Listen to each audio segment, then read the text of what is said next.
বাঁশ দিয়ে এত সুন্দর হাতের কাজ করা যায়, একে না দেখলে সত্যি বুঝতে পারতাম না। প্রতিটা কাজ দেখুন, একদম ইউনিক।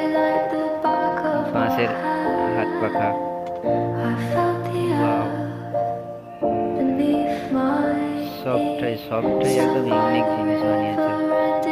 এবং সম্পূর্ণটাই বাঁশ দিয়ে তৈরি, প্রতিটা জিনিস বাঁশ থেকে তৈরি।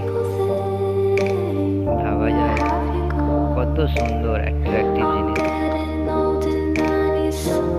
একটার পর একটা প্রতিটা জিনিস অসাধারণ।